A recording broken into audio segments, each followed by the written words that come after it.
Hey there, I'm Ryan. I'm a science teacher, and this is Things My Students Learn Today, the YouTube series where I am documenting sort of the weirdness of teaching in 2020 as we navigate through the COVID era. It is it's not even late October, it's early November, it's election day. And my students and I are just about to wrap up our second unit of the year, and we're finally getting into an opportunity where I can get my kids to begin writing about the data they have collected. If you watched my first couple of episodes, you heard me say that I'm always trying to kill two birds with one stone. I never teach content in isolation. I'm always trying to teach a skill, ideally a transferable skill, something that goes from the domain of science or science class into the real world. I'm trying to teach my kids, I'm trying to equip my students to be able to do things that they're going to be able, equip my students to be able to do things that they'll need to do outside of class while teaching some really cool fundamental science. If you watched that last episode, we were talking about the terrestrial planets and how they are similar and how they're different. Now that we've finished all that data collection and data visualization, it's time to start writing about that data. And I'm introducing them to one of my dearest and oldest friends, a scientific writing model called Claims, Evidence, and Reasons. I love this because it's effective. I also love it because I got to meet Kate McNeill and Joe Krajcik back in 2006 when they were vetting this idea after they had done some research in Detroit schools. I try to attribute the first time they published their work back in 2008. And then this idea really took off around the time that the Next Generation Science Standards Framework came out, and then when the NGSS came out as well. If you've got high school or middle school kids, it's likely that they've done a curve. What that is their science instructor working with them to get them to express their ideas in a very simple and effective scientific argument. Now, before we get into the nitty-gritty of what a claim, an evidence, and a reason is, I'll go ahead and give you the overview. What I'm trying to get my kids to do, the things that I taught them today, and it's really, I should say, the thing that I'm beginning to teach them today, because this is something that we're going to be working on all year long. I'm teaching my kids to take a complex set of information, reflect on it, and then clearly communicate some complex ideas clearly. Clearly communicate complex ideas. And do it in a convincing way and tell the truth. Let me see if I can remember that. Clearly communicate a complex idea. Be convincing, base your argument on evidence, and tell the truth. I'm telling my students that those skills are valuable regardless of what they do for the rest of their lives. And I truly believe that. Pragmatically, as a science instructor, I've got a lot of kids. I'm trying to gauge what they know and don't know. This is a great way for me to gauge not only what they know, but to gauge understanding. And then, once I see what they write, that allows me to give them some feedback and work with them a bit more effectively. But I don't want to get too wild and gaga about it. Let's talk our way through it. What are the guts of a claims and evidence and reasons model? The claim is where we start. I've got it here in black because it's black and white. It's just the facts. A claim is a testable, accurate statement. This does not vacillate. We're saying something is happening that responds to the original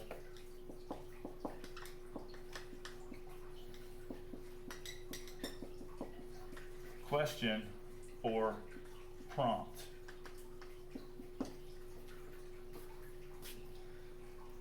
Tell me what you know.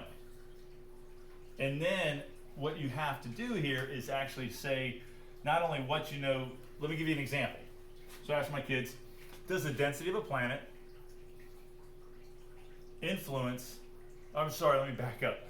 Does the size and mass of a planet influence the density of the planet's atmosphere? I think the claim would be yes. Larger, more dense planets have a more larger, heavier planets have a more dense atmosphere. Because I was thinking about Earth and Venus compared to Mercury and Mars. I had a student in class this afternoon that had a counterclaim.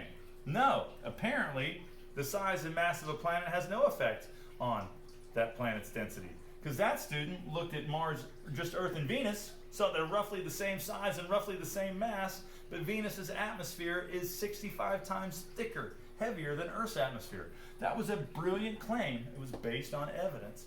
One of the things I love about this is it gives students an opportunity to see into the data and draw their own conclusion without having to pick the right answer. That's enormous. Now you'll notice that I've got evidence bigger here than it is purple. Purple is the color of royalty. I'm a cradle Episcopalian, so I grew up during Advent and Easter. We clothed the church in purple. Kings wear purple. Queens wear purple. Evidence is the royal stuff. In most textbooks, proteins are colored purple because they're like primary. They're the goods. What is evidence? Evidence is the information. I'm talking about qualitative data here, people. Qualitative data that supports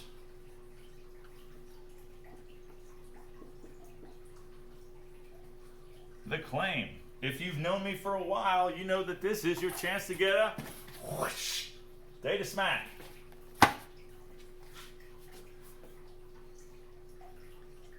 Evidence, and this is important, y'all, evidence must be relevant and comprehensive. Relevant and comprehensive. When I'm teaching my students, I'm trying not to tell them the answer. That's boring. That's not interesting. But I can give them clues about you got to be relevant. You've got to be comprehensive. Is the evidence that you are bringing to the table, does it support your claim? Further, does it not distract from your claim? Meaning, if it's unnecessary information, if it's unnecessary data, I don't need it. You need to scrub that. Also, is it comprehensive? Are you telling me the whole story? If you're going to compare the density of both, let's say, Earth and Venus, are you bringing the evidence from Venus and Earth? Or are you only picking one of them to tell me the story? Students will often only tell you one thing. We have to push them to tell us the whole story. And there are multiple lines of evidence. There might be raw data, processed data, calculated averages, descriptive statistics, inferential statistics for upper level classes, and then mathematical relationships like a rate calculation or a percent difference calculation or perhaps a correlation coefficient. All these things can be taught to kids. They can handle this. And then my job, any good teacher's job, is to teach students how to take those tools that they've developed and then use them to build an argument. As I tell my kids, evidence is the beating heart of our investigation. It supports the claim, and then it's going to lead us to these reasons. Reasons are the hard part. These are those tough gems to mine out of a student's cerebral cortex. But if you're patient and you give kids a reason to learn and you work with them, they can learn how to do this. Reasons are the scientific principles and concepts that explain, I can spell, explain why the evidence supports the claim. When I look at this, when I'm teaching my kids, I tell them reasons, explain, why. You should be thinking because here. What I'm finding my kids doing right now is they're just recapitulating their claim.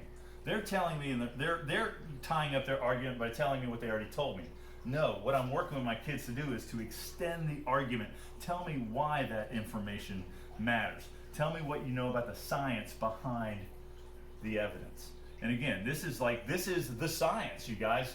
This is the stuff you have to look up. This is the stuff you either know from prior experience, or if you're a ninth grader in one of my classes, you need to learn it through discussion, lecture, reading, looking it up on the internet, all those things that we do to acquire knowledge.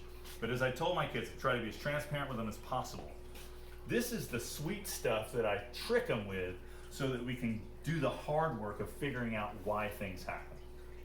This, my friends, like anything in my class, is not a one and done deal. We have to continue to work at this. You have to give your kids opportunities to try. They need to fail. They're not going to do this right the first time. I'm pretty shocked at how badly or how poorly they do the first time, but that's okay because they're trying. They're giving me plenty to work with, and now I can help them see how their claims can be more deliberate, how they can be more specific, and then I can teach them how to use the evidence in such a way to where it's an interesting story that's also truthful.